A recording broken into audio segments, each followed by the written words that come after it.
All right, this is part 2 of Unit 1A, and we're looking at some fallacies in arguments, and this one is the circular reasoning. And in circular reasoning, we basically, someone says P is true, so they make a statement about something, and then they almost kind of restate it using different words and come back and say, so it's true. So the example we have here is society has an obligation to provide health insurance because health insurance is a right of citizenship. So basically saying society is obligated to provide health insurance, and health insurance is a right of citizenship, which is referring to the society. And so the premise, the conclusion, they basically say the same thing. And so we're not getting anywhere. We're just kind of going in circles. So we're trying to argue the beginning with the end and the end with the beginning. Okay, the next one is called diversion.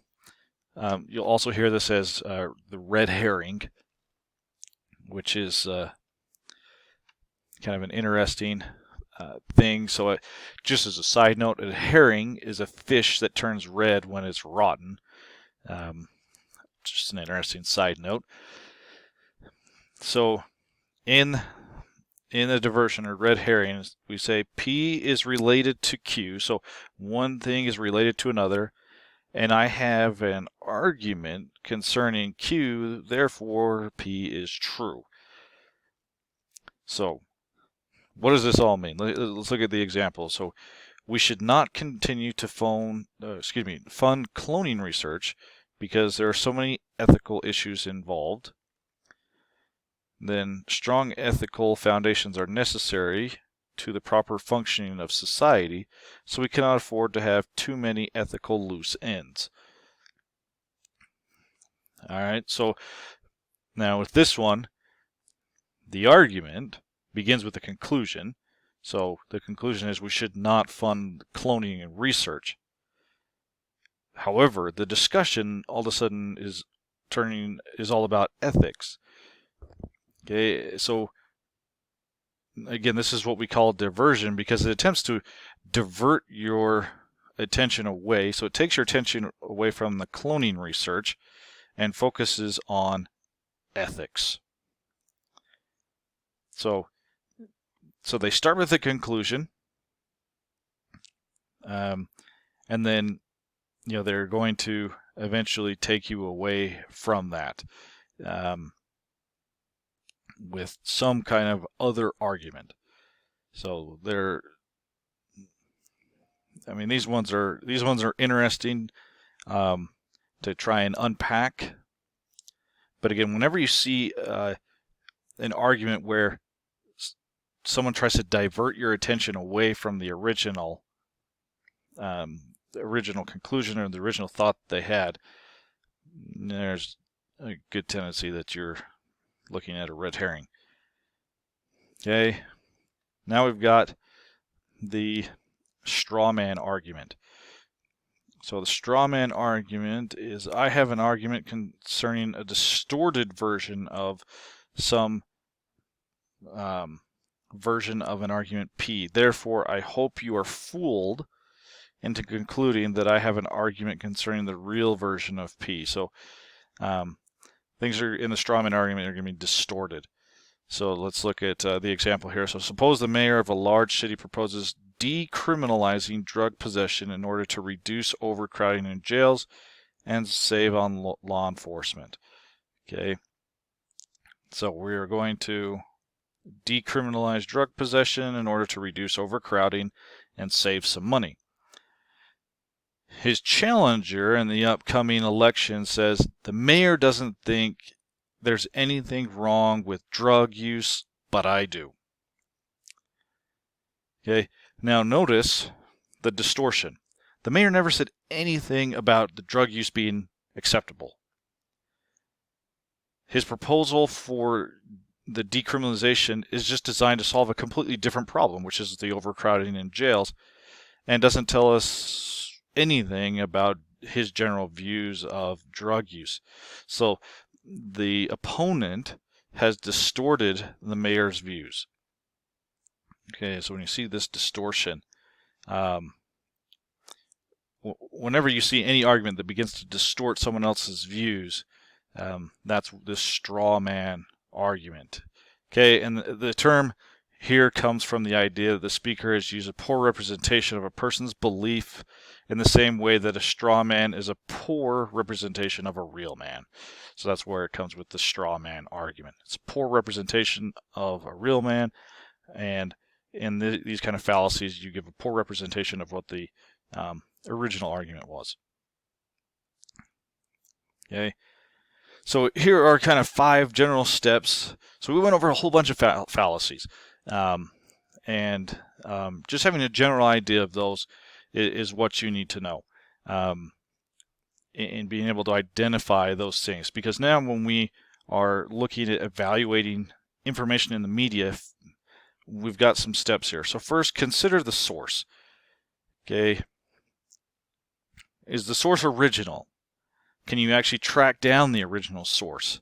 Or is there credibility?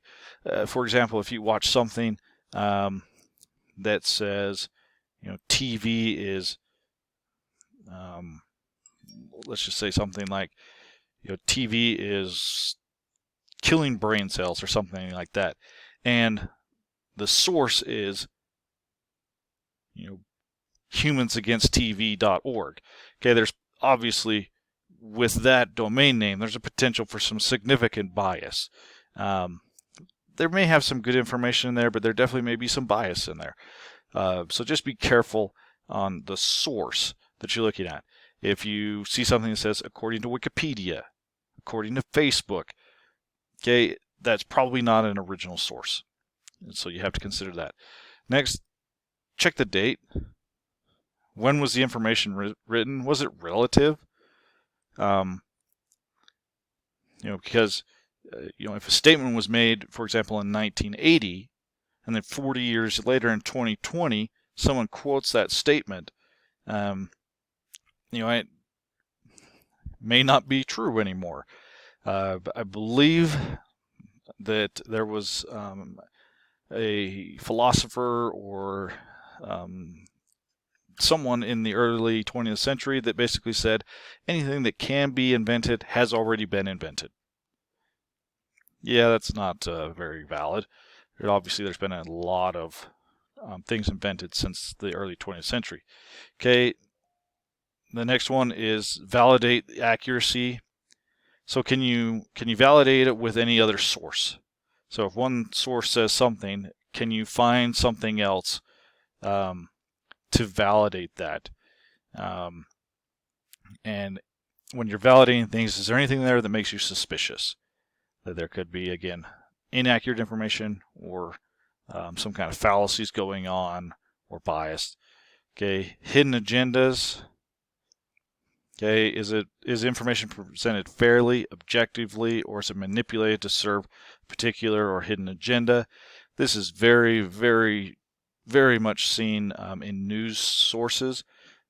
Who funds the various news sources? Who tends to tune into those? This is one thing that I like to do. I like to look at one news source when there's a big major headline, and then I like to look at a news source that I feel is completely different, has very different views, and compare the two. Often they will portray things. You'll get some of the same information, but they will be portrayed in a very different tone. And then the last thing when you're evaluating is don't miss the big picture. Okay. So even if there's a piece of the information that passes all of these previous steps, just kind of take a step back and just look at it. Does it make sense?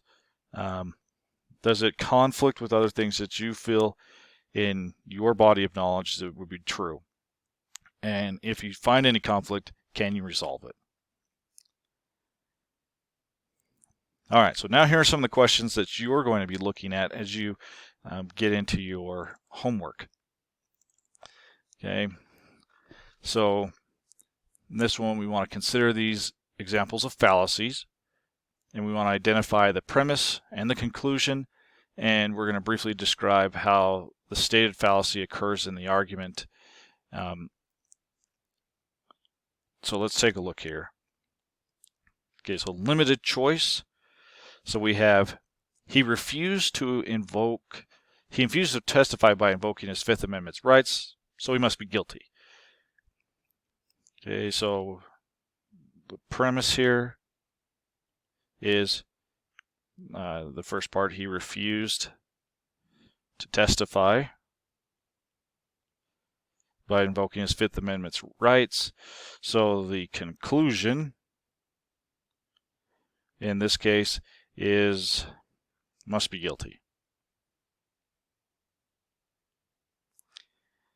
Okay, notice that in this one for limited choice, again, that's kind of where the conclusion just pigeonholes, puts someone right into that area where there's you basically leave no other alternative.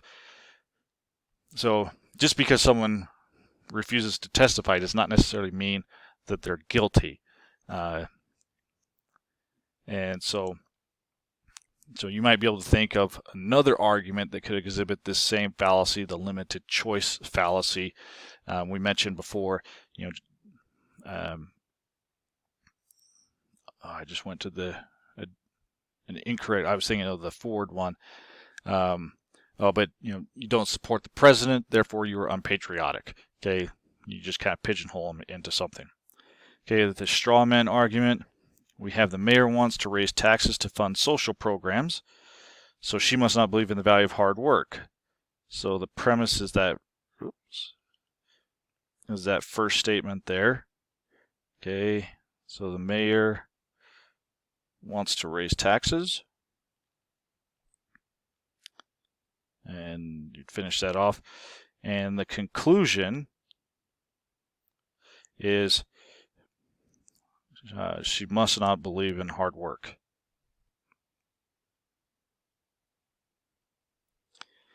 Or she must not,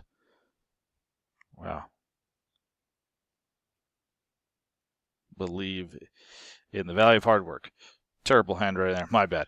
I'm kind of rushed, I'm getting against the clock here.